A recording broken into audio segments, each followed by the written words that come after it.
Assalomu alaykum hurmatli foydalanuvchilar, YouTube kuzatuvchilari. 3-sinf ona tili 20-mavzu ijodkorlik soati mavzusidan, loyiha ishi mavzusidan mashqlarni ko'ramiz. Hop, 77-mashq pardadoshingiz bilan g'aroyib kun yozma ish kuni sirka sayohat mavzularidan biriga kino uchun ssenariy yozing. Voqea tafsilotini dialog usulida bering. Bu yerda 3 ta mavzu berilgan. Xohlaganingizni tanlab olishingiz mumkin. Masalan, yozma ish kuni mavzusiga ssenariy yozadigan bo'lsak, bu yerda muallif so'zi birinchi keladi albatta. Muallif so'zi. Bugun 3-A sinfida yozma ish kuni. O'quvchilar bu kunga alohida tayyorgarlik ko'rishdi. Qahramonlar bilan tanishtirish, ya'ni har bir sinfda har bir o'quvchining ism familiyasini olinmaydi. Faqatgina o'sha 2-3 ta qahramonning nomini keltirishimiz mumkin. Misol uchun yana qahramonlarni tanishtirish. 3-A sinfida Sarvar, Alisher, Nigina qahramonlarning ismlarini yozib chiqamiz. Muammo. Bu yerda muammo masalaning muammosi yechimi. Yana nima deb yozishimiz mumkin? Nazorat ishi kuni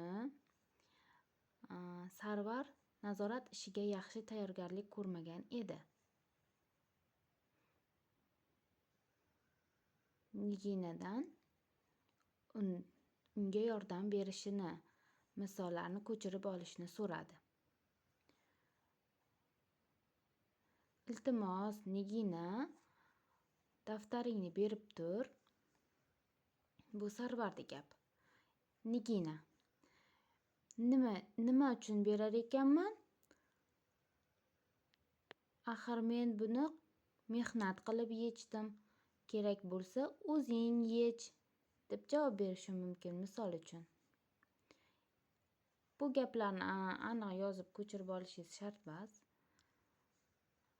Shunchaki yo'nalish berish uchun aytyapman. O'rniga boshqa gaplar ham qo'yishingiz mumkin. Mana shunday dialoglar bilan tuzib, xulosa qismida bolalar yozma ish, nafaqat yozma ishga, balki har kunlik vazifani qilishda ham ko'chirmachilikka yo'l qo'ymasligimiz kerak. Yoki ko'chirmakashlik bu yomon odat kabi fikrlarni berishimiz mumkin. 78-mashq. Quyidagi muammoli vaziyatlarga to'g'ri yechim topib yozing. Nima qilish kerak? Xo'p, birinchisi, quyosh nuri tushib turgan sinfxonaning chirog'i yoniq holda turibdi. Nima qilish kerak? Albatta, chiroqni o'chirib qo'yish kerak. Ikkinchisi, hovli tashqarisini supurayotgan qizaloq axlatni ariqdagi suvga tashlamoqchi bo'lyapti. Nima qilish kerak? Uni to'xtatish kerak. Ariqqa axlat tashlamasligini aytish kerak. Uchinchisi, non va shirin kulcha bo'laklarini axlat idishga tashlayotgan bolani ko'rib qoldingiz. Nima qilish kerak? Uni to'xtatish kerak, ya'ni non va shirin kulcha bo'laklarini qushlarga yoki parrandalarga, tovuqlarga berishini aytishimiz kerak. Ko'chada mushuk yoki kuchuk bolasini qiynayotgan bolaning yonidan o'tib ketyapsiz. Nima qilish kerak? Undan qiynamasligini, hayvonlarga ozor berish yaxshi emasligini aytishimiz kerak. 79-mashq. Quyidagi bosh qotirmadan berilgan kasb egalarini topib, ularning bajaradigan harakat va yumushlarini yozing. Xo'p, bu yerda birinchisi o'qituvchi harakati. Dars beradi. o'qituvchi o'quvchilarga dars beradi. Ikkinchisi uchuvchi. Uchuvchi samolyotni boshqaradi. Uchinchisi sartarosh soch oladi yoki sartarosh soch kaltalaydi. To'rtinchisi qani bu yerda? To'rtinchisi hop quruvchi uy quradi yoki binolarni quradi.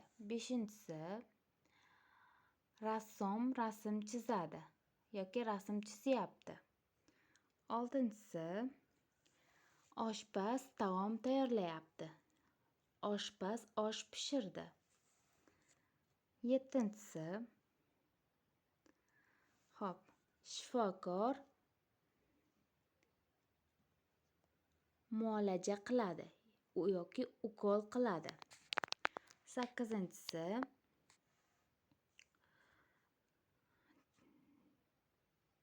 chevar kiyim tikadi. To'qqizinchisi duradgor eshik yasadi. O'ninchisi supuruvchi atrofni tozaladi yoki supuruvchi ko'chani supurdi.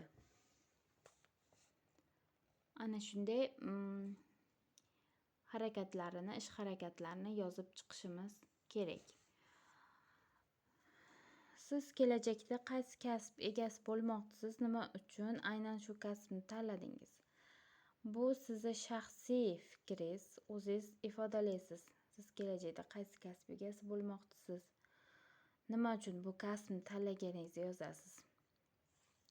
Misol uchun, men kelajakda o'qituvchi bo'lmoqchiman. Nima uchun aynan shu kasbni tanladingizda? Men o'qituvchimizga havas qilaman yoki men kelajakda shifokor bo'lmoqchiman. Shifokor bo'lishni istaydiganlar uchun bu ko'plab bemorlarni davolab, ularga foydam tegishini xohlayman. Hop, 80-mashq. Uyingizga borib, bu uyga vazifa, uyingizga borib muzlatgichdan bor meva va sabzavotlarni chiqarib oling. Ulardan yaxshi bilganlaringizni, qanday o'sib yetilganini ko'rganingizni, o'zingiz yig'ib, terib olganingizni tanlang. Chizmadan foydalanib sabzavotlar haqida hikoya tuzing. Tuzgan hikoyangiz to'liq, qiziqarli bo'lishiga harakat qiling. Hop, yig'ib terib olganingizni tanlang. Misol uchun, yig'ib terib olgan tomorqalarimizda yetishtirgan mahsulotlardan, ya'ni mevalardan bo'lishi mumkin, sabzavotlardan bo'lishi mumkin. Tomorqada yetishtirilgan. Hop, olma daraxti masalan, olma daraxtidan qachon gullashi, qaysi oyda gullashi haqida birinchi